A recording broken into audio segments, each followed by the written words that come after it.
Welcome to Thinking Like a Lawyer with your hosts Elie Mistal and Joe Patrice, talking about legal news and pop culture, all while thinking like a lawyer.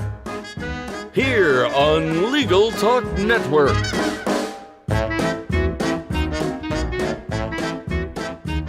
Hello, welcome to another edition of Thinking Like a Lawyer.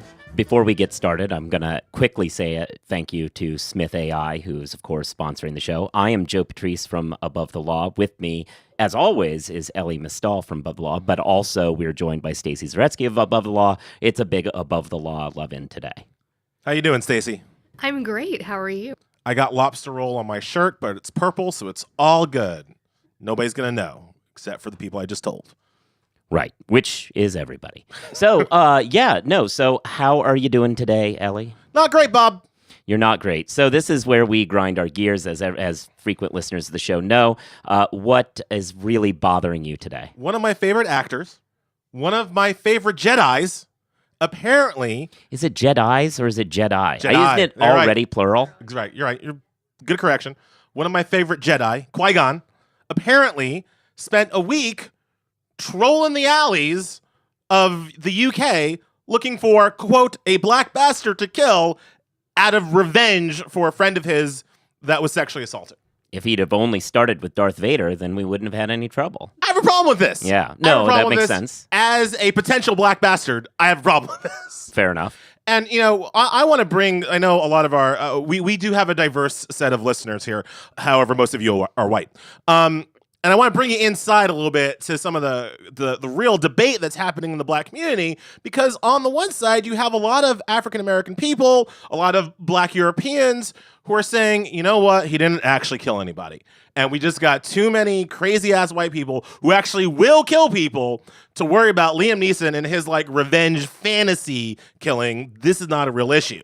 On the other side, you basically have, like, me and, like, Charles Blow, who are like, No, this is actually a terrible problem. And while, yes, I am so super happy that Liam Neeson was able to keep it together enough to not commit a hate crime, good job, boyo, I have a bit of a problem. Put it like this, guys. If you can imagine being like the waiter who served Liam Neeson, the black waiter who served Liam Neeson during his like week-long rage fest, like, would that have been a good table for you to wait on? Like, what is he going to say, right? I don't know what you're asking for, but I'll tell you I have no money. What I do have is a particular set of hate. Yeah. That makes me a nightmare for waiters like you. Like, this is the kind of the casual racism. And look, I'm trying to be a little bit funny, but like casual racism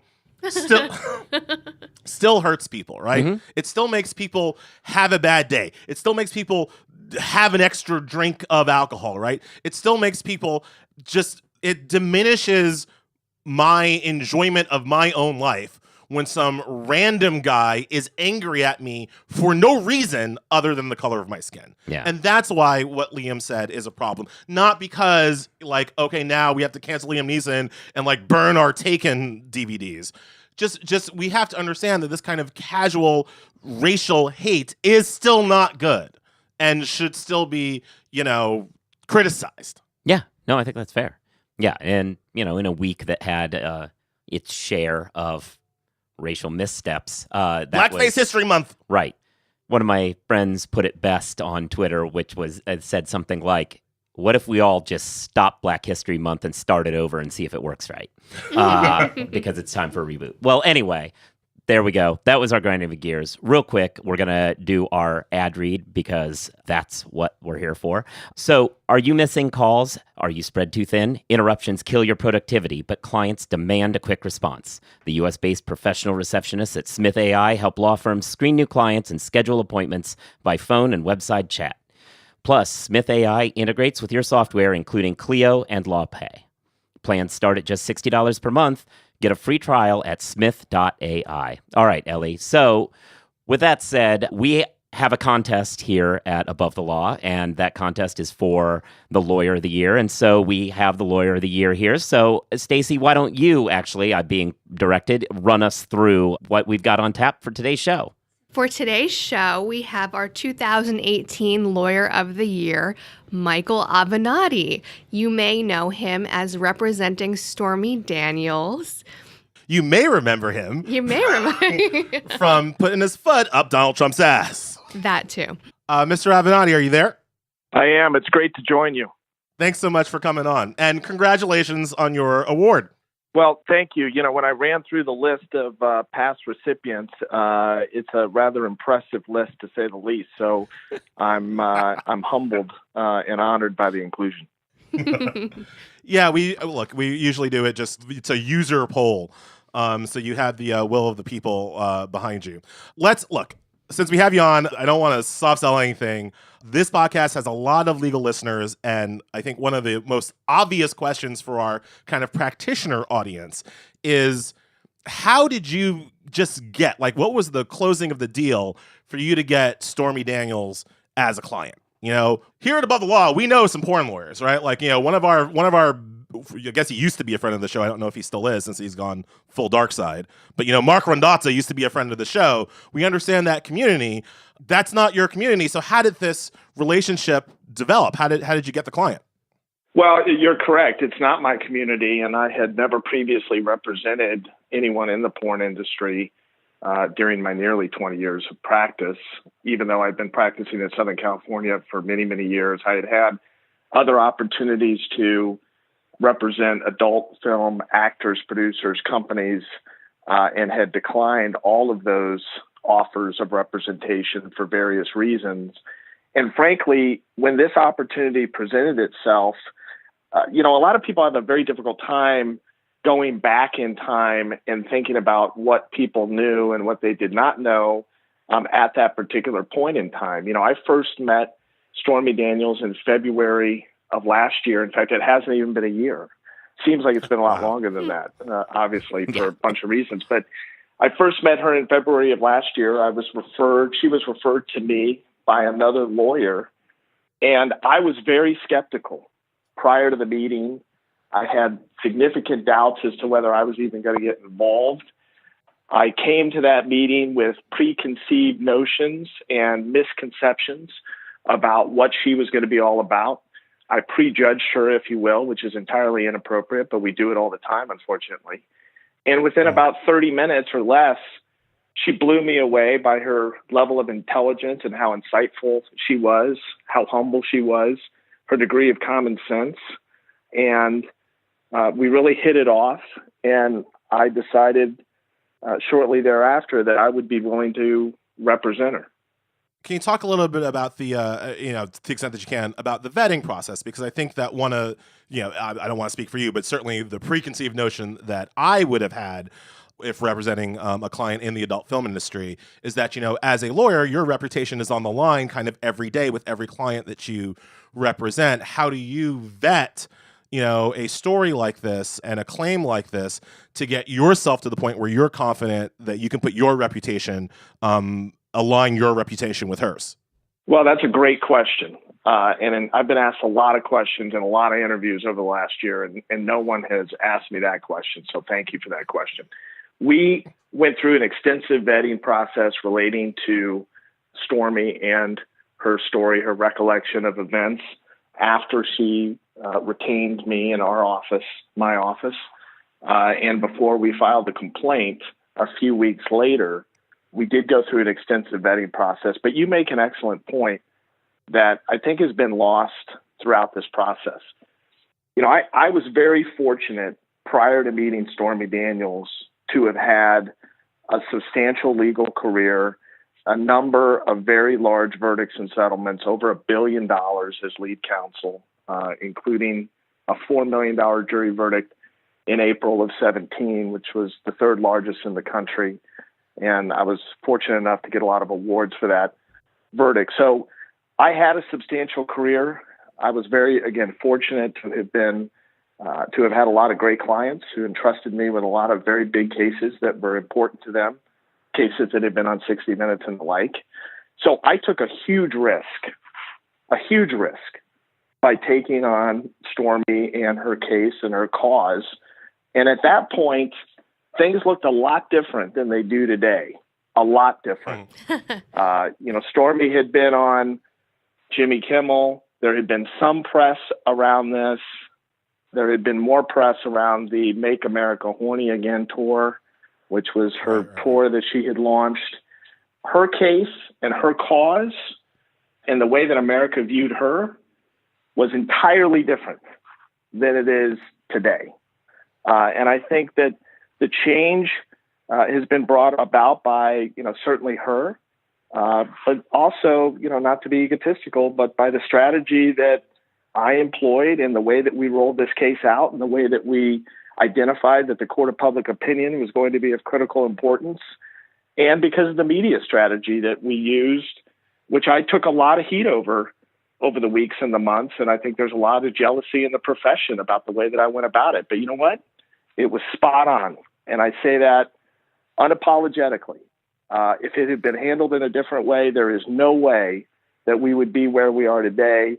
There's no way that Michael Cohen would have pled. Things would look very, very differently, but for Stormy Daniels. No, look, I think if you hadn't played it that way, Michael Cohen might still be free. But the flip side of that, right, is that while, yes, you played it correctly for this client in this situation, I guess the next kind of practitioner question is, how is it affecting your ability to attract new business and new clients and other clients who maybe don't want the media attention that now, just by dint of your name, that you're going to bring to any case going forward? Yeah, that's another great question. And I do think that is certainly a downside. There's been a lot of tremendous upside associated with this representation. The notoriety, the name recognition has certainly been flattering, positive for the most part, has led to a lot of additional business. We get hundreds of calls and inquiries a day from people that want me and us to represent them. Now, some of those are, how do I say, wingnut calls, like people that have had chips supposedly installed in their foot by way of the CIA and things like that. But a number of the other calls are legitimate cases, and we vet those cases to determine who we're going to represent. Now, on the flip side, as you pointed out, there are people that I think shy away from hiring me because of the notoriety. But I think net, in fact, I know, net, it's been very, very positive. Although I will say that one of the things that is not understood until you're really involved in a case like this, when you take on a case of this magnitude with this much scrutiny, that is this high profile, it really dominates your life. And in a lot of ways, it dominates your practice. And especially in an environment right now that is so toxic, this political environment, it is more toxic than any environment I've ever seen before. I used to be involved in politics for many, many years, worked on over 150 campaigns back in the 90s. So I'm not new to the game. But when you throw your hat into this ring, you subject yourself and your family, your practice, and others to a huge degree of scrutiny and highly likely unfair attacks by people that aren't really interested in the truth. They just want to damage you. They just want to do collateral damage to you and your reputation in the interest of politics and to further their own viewpoints and their own agendas. And truth really goes out the window at that point to a significant degree.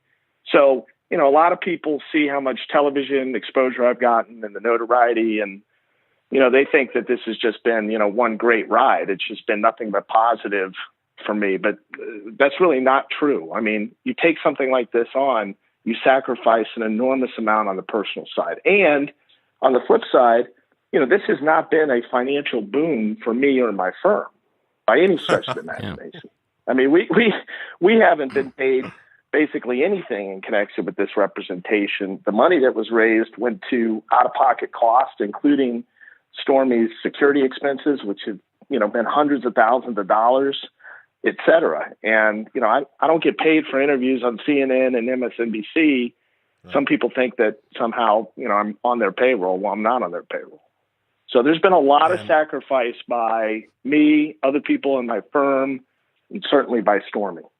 Actually, I have a question to go down a complete side note. You mentioned security costs for Stormy. One of the things that editorially a decision we kind of made, well, at least I did over here, was to stop the standard AP style of saying Stormy Daniels, whose given name is blah, blah, blah. I kind of stopped that because I felt like that was exposing, like contributing to and exposing her to threats and trouble that she didn't really deserve. Was that a large part of, you think, of why security costs became a whole thing, that the media was going around and letting everybody know, hey, this is who you should look up? I don't think that really contributed to the security cost. I mean, I think just the nature of this case, the nature of the belief, and rightfully so, that this could be an Achilles heel to Trump and his presidency. The stakes in this thing are enormous, and a lot of people are very, very nervous about it and have been very, very nervous about it relating to what it could result in. And I think that's why both her and I have become targets. Now, on the subject of how your practice has gotten into, been under assault after you became more famous, you've had this issue with some partner who came out and says that they are owed money. What's going on with that case at this point, or are you still litigating and not ready to, not able to do much? So.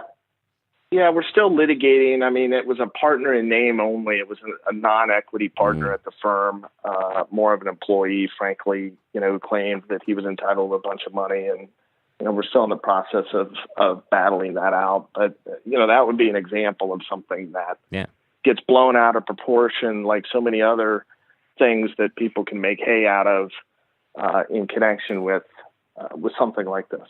Yeah, I didn't know it was non-equity. I thought it was. Oh, no. Yeah, no, that is one of the. You need Law 360 on this non-equity partner. You're like, no, I mean, no, that's been a detail of this case, is the disagreement over that. Yeah, definitely. Since you kind of brought it up, I want to segue a little bit into your political background and your thoughts there. But I want to start by talking a little bit about where you kind of hit the hardest, which is Twitter. Your Twitter game is strong, and your Twitter game, it can be vicious. And the Twitter game coming at you is vicious. We talk to a lot of attorneys who think about getting onto Twitter, and would have nightmares about getting onto your Twitter kind of thing. How do you, I guess, A, when did you decide that you were going to take on this particularly aggressive Twitter persona?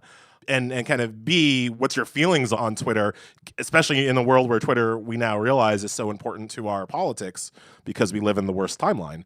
Well, let me say this.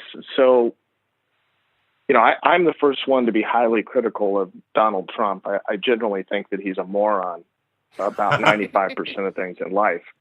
In fact, I know he is. But there's 5% of things that he's actually brilliant about. And it just so happens that 5% are critically important as it relates to his ability to initially be elected and now to potentially be reelected. He's excellent at marketing and branding. He's exceptional at messaging. He knows how to rally his base. He knows how to hit various points as it relates to the necessity for him to do so, playing into his political strategy. The guy is really, really good at a number of things that are important in this game, the game of politics. And too many Democrats and too many people continue to underestimate him, and that is a critical mistake. Now, the reason I bring that up is because when I started this case, I think the day before I filed the complaint, I had 551 Twitter followers. It's not 1,000. Okay? It was about 550. I think it was 551. All right? I now have whatever it is, 850,000. And my initial use of Twitter stemmed from the following. Once we filed the case and I started getting all of these press inquiries, in years past when I had a high-profile case, and there were a number of them, but nothing of this magnitude, nothing even approximating it, I would send out emails, like an email press list, like an email press release or something like that, to individuals that we would compile and we would keep a press list on. Well, that became unmanageable because of the number of inquiries that we were receiving on a daily basis. And so I resorted to Twitter because it enabled me to disseminate information very quickly to a broad range of people in one fell swoop. I could just direct people to my Twitter, and once people became aware of the fact that I largely communicated information by Twitter, they would not even make inquiry to the office or to me. They would just go to my Twitter. And that is how they would keep up with information. And it works beautifully. And Trump is one of the first people that really figured this out on a mass scale, right? I mean, there were a lot of people that used Twitter before Donald Trump. There's no question about that. But in this game, I mean, he utilizes Twitter more effectively. Now, whether you agree with what he tweets or not, or whether it's completely irresponsible, which 90% of the time it is. Whether it keeps you up at night and gives you nightmares. You got to give him props for being able to utilize it, because what he's done is he cuts out the middleman, right? It used to be back in the day, you'd issue a press statement or a press release, and then you would hope that the members of the press would use certain quotes or certain portions of it. You'd hold your breath and see what the story is.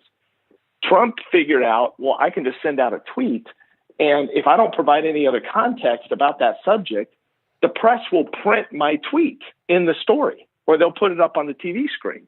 That's a very powerful way to get your message out if you think about it.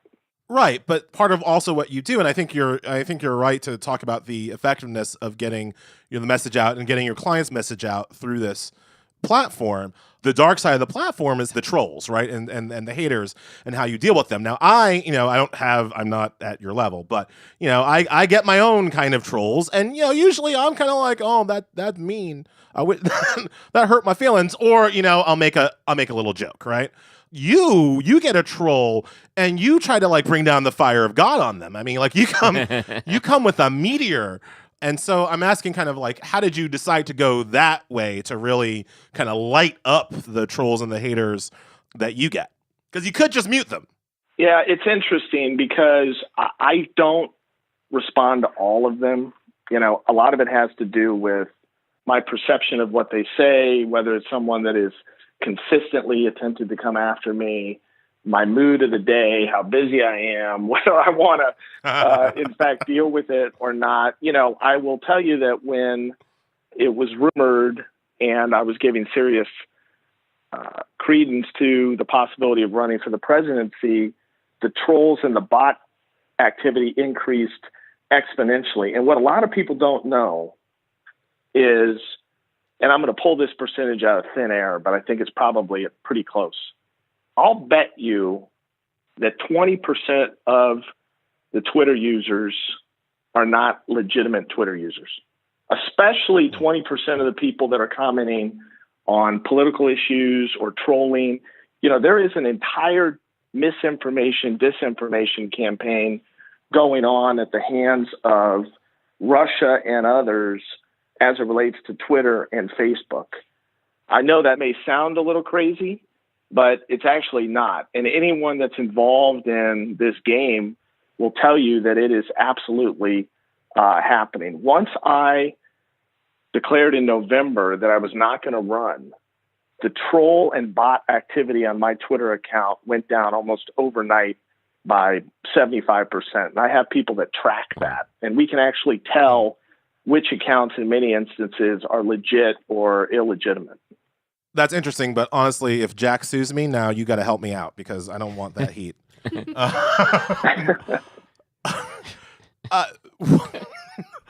I can't let you get out of here without asking you about, I think, one of your more interesting comments, and this is a fight that Joe and I actually have quite a bit, about whether or not it's going to take a white male to beat Donald Trump. So Joe and I have this debate, and it's funny, we're kind of on opposite sides of this, but to me, the real debate is there are 80,000 people. There are 80,000 people that we got to flip, that a Democrat's going to have to flip in the upper Midwest, right? 80,000 people in Minnesota, Wisconsin, Michigan, what have you. Pennsylvania, not Minnesota, but yeah. To flip, right? And so Joe generally, and I'm painting broad strokes, right, is the kind of guy that says that, well, what we got to do is take those 80,000 people who voted for Trump and get them back to the Democrat side. Right. Though I do not think that is necessarily You don't think it needs requires a white man to do that? I do not.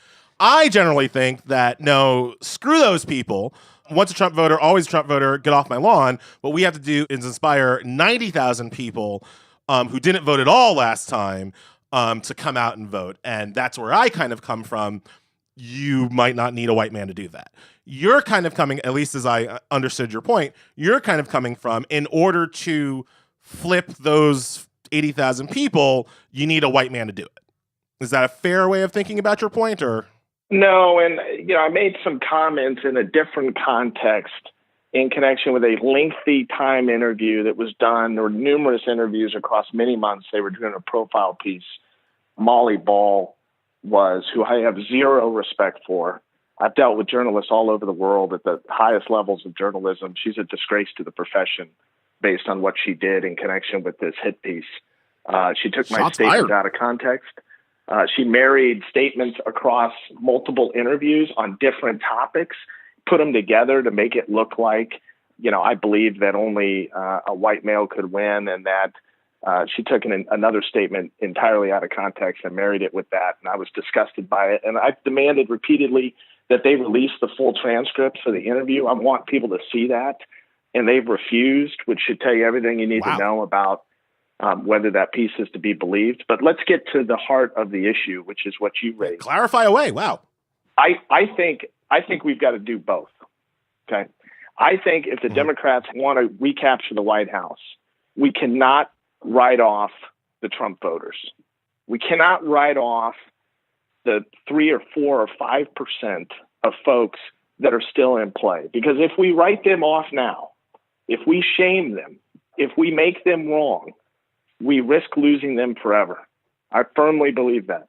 And so we cannot write them off. We need to convince them that they were victims of a grand con by a very good con man, Donald Trump, who promised them the world and has delivered not much, if anything. So I think we have to target those folks in those key swing states. At the same time, I think we also have to increase turnout among young voters in particular. And I think that will pay dividends down the road. I think that we have to do both. Now, do I think that has to be a white male? No, I do not. But what I do think is this. If we think that we're going to beat Donald Trump by talking about puppies and daisies and this idea of hope and unity, it's not going to happen. It's just not going to happen. The only way you're going to beat this guy, if he is the nominee, and that's still a big if, but if he's the nominee, is by nominating somebody that can get down in the gutter with him and trade shots with him and really battle for the future of the republic, who can then pivot and govern in a unifying manner. You don't have to govern the way you campaign. In fact, most people don't govern the way they campaign. The problem with Donald Trump is he governs in much the same way, if not worse, than he campaigned. Here's the other thing that I'm frustrated by. There was only and there will ever only be one Barack Obama. Just like there was only one John F. Kennedy, only one Michael Jordan. The list goes on and on. When I hear people make comparisons between this candidate or that candidate as the next Barack Obama, I cringe, because there's never going to be another Barack Obama, because he had such a unique place in our history and was such a unique individual. Whoever is going to be the nominee is going to have to stand on their own and be their own person. And when I look at the field right now, frankly, I'm not impressed relating to the ability of these people to actually beat Donald Trump. And that is the first task. All the experience in the world, all of the government experience in the world, all of these policy ideas, all of this is wonderful. But if you can't beat Donald Trump, you don't have any business being the nominee. I mean, you can ask Hillary Clinton about that.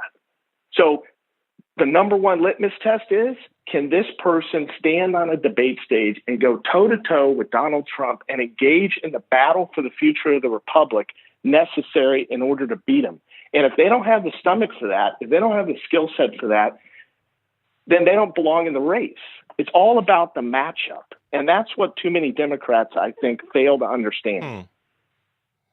That I mean that I can agree with, right? Like the matchup, it's almost like the style of the boxer makes the fight, right? The matchup is actually what's key.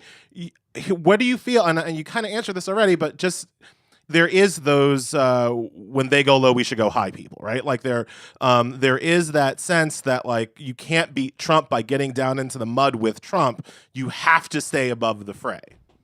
Yeah, I disagree entirely. I mean, this has been, and I've said this for a long time, and I've traveled around the country and I've spoken in many, many states, and I've said the same thing. You know, when they go low, you know, we hit harder, and that has to be the mindset. You're not going to beat, if you think about this, Donald Trump in a lot of ways is like a schoolyard bully. Okay, you don't defeat a schoolyard bully by walking up and reciting poetry. And, you know, extending a hand and things like that. It just doesn't happen. Now, maybe occasionally it happens, but generally it doesn't happen that way. You defeat a schoolyard bully by punching him in the mouth and embarrassing him. And then guess what? He's not the schoolyard bully anymore.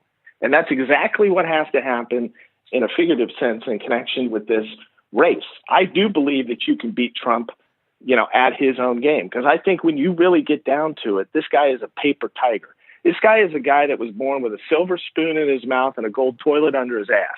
And he is not a fighter when you really get down to it. I think this guy is weak, and I think he folds. But if you don't confront him, if you don't take him on head to head, if you're not prepared to take a lot of punishment and give as much, if not more, you're not going to defeat him. One of the problems the Democratic Party has is, in a lot of ways, this guy is the Achilles heel for the following reason. The Democratic Party is not necessarily designed to nominate someone with the attributes necessary to beat this guy. In a lot of ways, they're designed to nominate someone with the attributes that he matches up so perfectly against. Someone that doesn't want to go low, but wants to go high. And that's one of the reasons why I think he's so difficult to beat. Yep. It's the eye of the tiger. It's the thrill of the fight.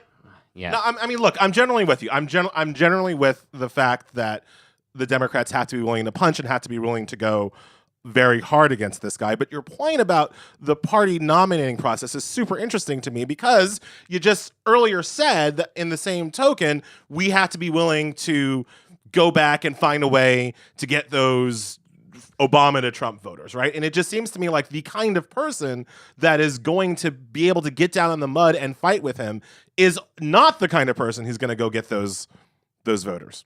Let me push back a little bit and explain to you why I disagree. When you travel to a lot of these swing states, and you know, I've been to Ohio 8 times in the last 4 months, Florida, Michigan, Pennsylvania. I've spent a lot of time in these states. I grew up in St. Louis. A lot of people don't know that. When you go out and you talk to a lot of these voters in these states, you learn 2 very important things. Number one, they like Trump because they think he's a fighter. Whether they necessarily agree with his policies 100% or not, they feel like he will fight for them. Now, I think that's a bunch of bullshit to a certain degree. Okay, I don't think he's fighting for working people. I don't think he ever has. I think he's been taking advantage of working people his entire life. But they believe that he is a fighter, whether they agree with his policies or not. So they want a fighter. The second thing that resonates with them is they think he's a genuine guy. And what I mean by that is the guy that holds the rally in front of 20,000 people, if you took him off the stage and you sat him down at a table with you and people that you know, that would be the same guy.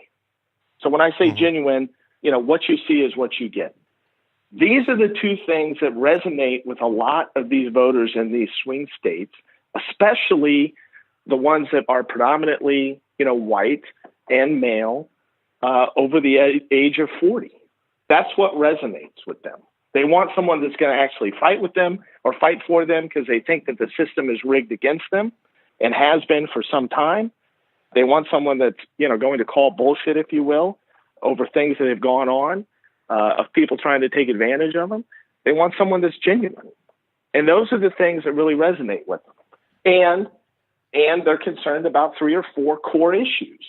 They're concerned about whether they're going to have a good paying, stable job, whether they're going to be able to take care of their healthcare expenses or those of their loved ones, whether their kid may have a shot at going to college. And in many cases, it may be the first kid in their family or child in their family to have that opportunity. And then the fourth thing that they care about, and we can put our head in the sand and we can deny it and we can talk about how ridiculous it is. They care about this issue on our southern border because they have now been conditioned to believe that these individuals are flooding over the border and taking their jobs and potentially committing violent acts against their family, which, of course, is not true.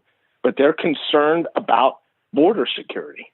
So when you have Democrats talking about eliminating ICE, I mean, that's an absolute dead bang loser. Any Democrat that has come out and said that we should eliminate ICE is not going to beat Donald Trump. And I got to tell you, there's a number of them that have come out in the past and said that. I mean, you go to some of these swing states and you talk to voters and you talk about that issue and you tell them that you're going to eliminate ICE. That's like telling them that you're going to get rid of their local police force. I mean, that just doesn't work. But those are the four core issues that people really care about. This election is not going to be decided in California or New York or Washington, D.C. or what they call the Acela Corridor. It's going to be decided in these key states. And the Democrats better wake up and figure out that these are the issues that really matter to people. Yeah, you either have to take of those issues, which I agree with, you either have to go at them and say, this is, as you say, like Trump's bullshit on them, we actually care about them. Or if you are going to say things like eliminate ICE, you can't just say that. You have to begin the long process of reconditioning people into the idea that, no, ICE isn't really the people protecting the border. That's CBD. Like ICE is a separate, but that's a long process that you have to begin to start breaking down whatever misconceptions people might have about it. It's not something that you can win by just saying it right now to those people because they've been conditioned to believe things. And if you aren't ready to take them on head first and say, no, we're the ones who are right about it, then you have to change their conditioning on it.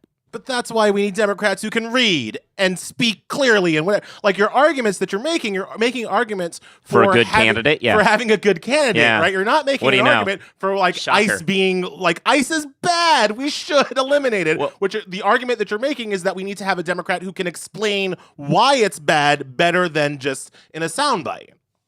I mean, that was certainly, yeah. I mean, yes. People who can explain things are good. People who can identify with people are good. I think the point about genuineness and fighting is very true. And you need somebody who has those skills as well as somebody who can fight through what's frankly been multiple years of unchecked propaganda that a lot of people have sucked up. And, you can't just roll in and say, hey, that was all propaganda. Trust us. You need to deprogram a little bit. It's not like you get pulled out of the cult immediately. You gotta go through a process. Wow, I sounded Canadian there with my process. No, I think you're absolutely right, and I'm going to get in trouble for saying this, but whatever. I'm going to say it anyway. Let me just say this. It's all about the matchup. I firmly believe that. Okay, let's talk about Beto O'Rourke for a minute. All right, I have a lot of respect for him. I think he did a remarkable job in connection with the Senate campaign. I think there's a high degree of likelihood that someday he may be president of the United States. There's no way in hell he's going to beat Donald Trump. It's not going to happen. No guy that apologizes to Ted Cruz for calling him a liar is going to beat Donald Trump. Ted Cruz's own mother doesn't apologize to Ted Cruz. Okay? I mean, Ted Cruz's own party calls him Lucifer. If anybody thinks that Puppies and Daisies Beto O'Rourke is going to go toe-to-toe with Donald Trump on a debate stage and engage in a battle for the future of the republic and come out ahead, they are kidding themselves. It's not going to happen. Now, you put him up, Beto O'Rourke, against other candidates, that's a different ballgame. The other thing I'm going to say is this. Beto O'Rourke is not battle-tested enough and is not tough enough for this race. He got a 5 or 6 month honeymoon pass because he ran against Ted Cruz, who is hated by all Democrats and probably well over half of the Republicans. That's not what this presidential race is going to look like. And in fact, if you've watched this play out over the last couple months, he's all of a sudden had to take some hits. And he hasn't really understood or hasn't dealt with that too well because he's not battle tested. So I don't want this to sound like I'm bashing on the guy because I'm actually a fan. I like him. I like his message. I think he's very effective. But no guy on a skateboard in a Whataburger parking lot is going to beat Donald Trump. It's just not going to happen. Damn. So that's not the answer. I don't want to bash on the guy. He just I'm needs some hair on his chest. Well, I mean, look, I'm going to get in trouble probably for saying this, but that's my opinion. That's my belief. I just don't think that a guy that apologizes to Ted Cruz for calling him a liar is going to be tough enough to do battle with Donald Trump. I mean, if you can't beat up on Ted Cruz and stand behind it, how the hell are you ever going to beat up on Donald Trump?